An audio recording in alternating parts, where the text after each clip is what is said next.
What was the last knife that you had to make sacrifices to get? And were you happy with the results when it finally came in? How's it going, everybody? I'm Rollshambo, the connoisseur and collector of all things sharp and shiny. And today we're going to be talking about one such knife for me. We're talking about the Vosteed Mayhem. And this knife I've been excited about ever since I saw it peaked at Blade Show. And I watched through the videos and I knew that I had to have it when it dropped. When it came in, the very first thing I thought in my head was, is it worth it? I haven't had it long enough to answer that question yet, but we're going to talk about it regardless, because this is quite possibly the best knife that Vosteed has made to date. And it's a collaboration with RS Knife Works, who is a very, very talented knife maker and knife designer. And so the opportunity for great things is definitely there. But did they deliver? Was it worth the sacrifice? Because I did, in fact, give up one of my prized pieces in my collection so that I could get this knife and put it here on this channel. This knife was not given to me. It was not discounted for me. I waited in line just like everyone else who bought one. And I'm glad that I did, because they sold out in minutes. Let's talk about why.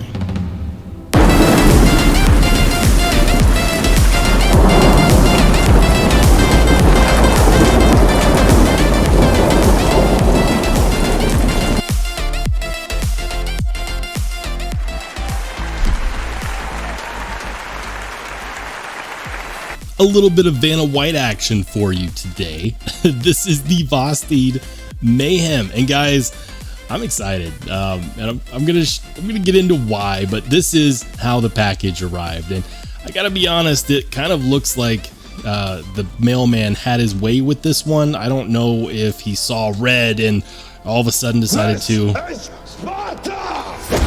you know. It's seen better days. I'm hoping that the insides look better than the outsides. If you're wondering which one I got the Mayhem, the blacked out stonewash version with the brass accents, or at least I would call that brass anno on the accents.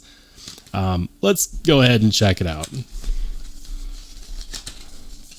All right, so this is different. Yeah. Guys, this is much different. I had previously checked out the Vosteed Valkyrie, and that came in a blue tin, which I thought was cool. I actually think that this is cooler. I love hard cases. Hard cases, to me, that's the way to go. You know, my knives don't really stay in their cases anyways, but if I was traveling, I would 100% do that. I like the fact that you could actually add a lock right there too. The orange is not my favorite. I would have actually preferred this whole thing be black. Whatever. It does not matter. Let's go ahead and pop it open. Nice plush inserts right here. We've got the Vosteed patch. Hold your horses. Just kidding. I like that they include a patch, and this is one that you could actually, you know, sew onto something. That's pretty nifty. Or, you know, you could go ahead and take this off and put it on your EDC pouch if that's what you do. And then you get this sticker that says RS Knife Works Mayhem. If you didn't know, this is a collaboration between RS Knife Works and Vosteed. RS Knife Works makes a custom knife called the Mayhem that is pretty cool. And it doesn't quite look the same as this, but they share very similar design cues. So that's nifty. I like that. We'll go ahead and place this right there. And we'll put this right there, and here we go. This is what you came for, right? There it is, guys. The Vosteed Mayhem, the knife that I've been super, super excited for. I'm going to go ahead and get this out of the way. I've been excited for this one, and like I went in on the drop for this one. And the first drop that happened at White Mountain Knives, I missed out on. I got kicked out of the cart 2 minutes into the drop. That's how quickly they went. And then, of course, I had to go to Vosteed's website to get one. And if you're interested in the availability, they are going to be making these way more available. And so if you're interested, I will link to Vosteed's website down below. So you can go ahead and pick one up if you'd like. I would definitely suggest keeping an eye on that because these were very popular on launch day. Wow. So here's what we're going to do. We'll talk about the specs. I'll do a QC checklist and we'll do a knife comparison. And then finally, I'll give you my final thoughts and opinions on this. Let's do a first deployment. Yeah. Oh man, guys. Okay, let's go ahead and get into the specs, shall we? Overall length is coming in at 8.4 inches, so just shy of 8.5 inches. It's got a 3.5 inch blade. The blade is a compound grind with a hollow ground up front and a flat grind in the back, and it's a very tiny section on that flat grind. It's got deployment options such as the deployment hole as well as the flipper tab running on ceramic bearings. It's got a single-sided captive pivot. We're looking at about 5.5 ounces or 5.4 ounces for the weight, which isn't surprising given that you've got a titanium handle scale, titanium backspacer, titanium pocket clip. The internals are milled out, which is pretty cool. Yeah, pretty cool. And you've got this stylized, would you call that fluting? We'll call it fluting. You got fluting on the blade and on the handle scales for a nice aesthetic appeal. There's the specs for you. Let's go into our QC checklist because this is new to me and I think that it's important that we go over these things. Let's start off with lockup, lockout. Well, lockout, this is perfect. There is less than zero blade play up, down, left, or right. That's perfect lockout. What about lock up? So if you look here, you can see the lock bar interacting and it's fully engaged. A lot of Spydercos will actually go ahead and go right into the middle of the blade, which is weird. Some people call that over travel, but it works really well for Spydercos. This one is fully engaging on the side of the blade, and that's going to be right there at about, let's go ahead and call it about 30%. That sounds about right. Yeah. Next up, let's do the blade centering. Blade centering is dead on center. Something that a lot of button locks tend to have issues with is detent lash, because plunge locks, which is what most button locks are, plunge locks, they tend to have a bit of detent lash because they just don't have detent balls.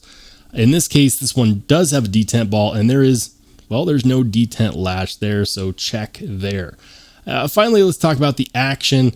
We'll do a reverse flick. Action is good. Those ball bearings in the pivot are not disappointing at all. What about with the flipper tab? Yep, that's pretty good. That was a light switch. What about a push button? Yep, push button works good.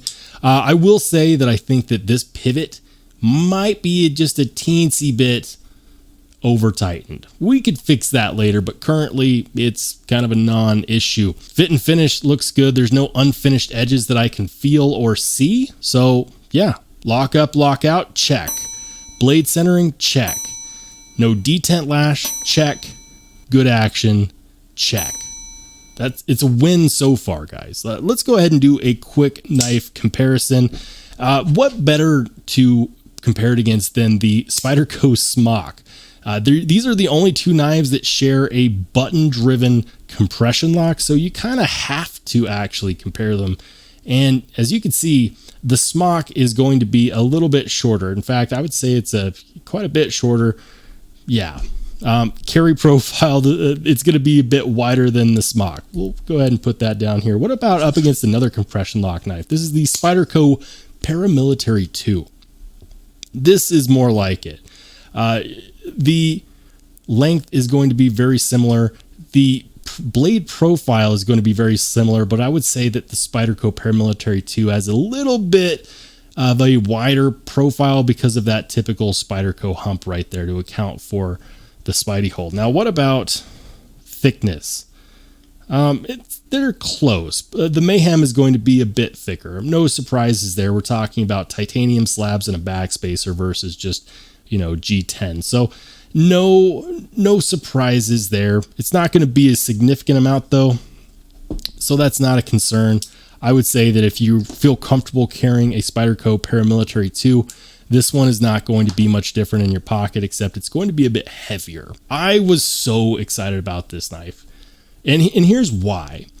Some of you might be thinking to yourselves, dude, $250 for that knife, I feel like it's overpriced. It's not, and I'm going to tell you why $250 is very fair for this knife. First and foremost, this is the first non-Spyderco that has a compression lock of any kind. And not only did they go for a compression lock, they went for the same kind of compression lock that you get on a Spyderco smock. No other Spydercos have this button-driven compression lock, and it's fantastic. If I had it my way, every single compression lock would be actuated with a button. A lot of people will say to me, well, you know, like it's not a real button lock because there's a liner tab in there, and you know, it's not the same thing. Listen, this is a typical button lock. This is the CJRB Pyrite, and it's a plunge lock. Button lock is a very generalized term. You know, it's a lock that's actuated with a button. Now, the difference is that this has a plunge that has a spring behind it that pushes this plunge out and keeps the blade locked in place. You press down on the button, releases the blade. Now, while that is very, very user-friendly and it keeps your fingers out of the path of travel of that blade, it's easy to actuate and very, very fidgety. There are a couple issues, and that is typically that detents are hard to tune on a regular plunge lock. And in some cases, like with this one, you actually do get a bit of detent lash. You know what? CJRB does a great job on their button locks, but still, button locks are not really meant for hard use. This one has the button attached to a liner that's embedded into the scale and screwed into this backspacer. The compression lock has proven in weight-bearing tests to actually be stronger than frame locks, which is pretty damn impressive. I'm really, really excited about that. So it gives you all of the benefits of a regular plunge lock. It's fidgety.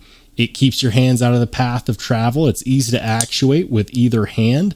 And on top of all that, you also don't have any of the negatives. This one has an actual detent. There's an actual detent on this knife.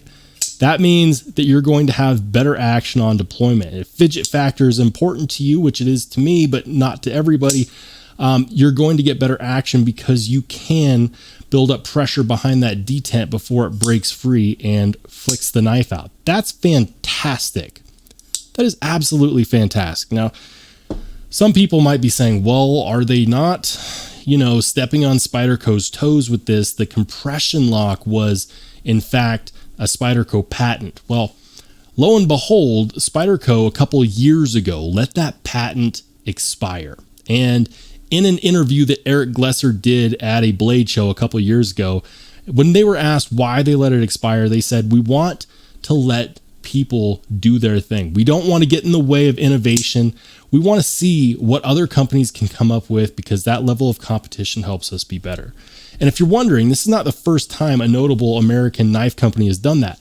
Benchmade did that with the Axis lock. And now we have so many freaking knife companies out there making their own version of the crossbar locks. Some are better than actual Benchmades. And you know what? We need that. As a consumer, I can tell you that when that happens, when companies say, do your best, show us what you got, we're going to release the patent, it makes room for innovation, and we, the customer, win. Because Spyderco wouldn't make this knife. Maybe they'd work with RS Blade Works, I don't know. But they wouldn't make this knife. Vosteed would make this knife. And Vosteed's been coming out with bangers all year long.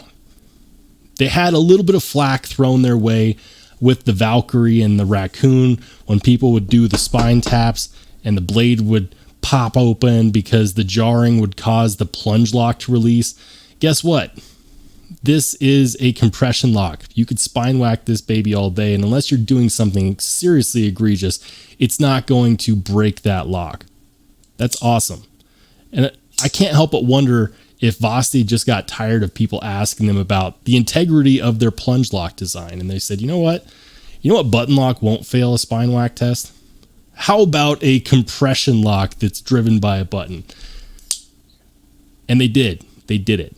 To bring that together with a designer such as RS Works is fantastic. I wouldn't have it any other way, because if you're going to bring another compression lock to market, you've got to bring the heat.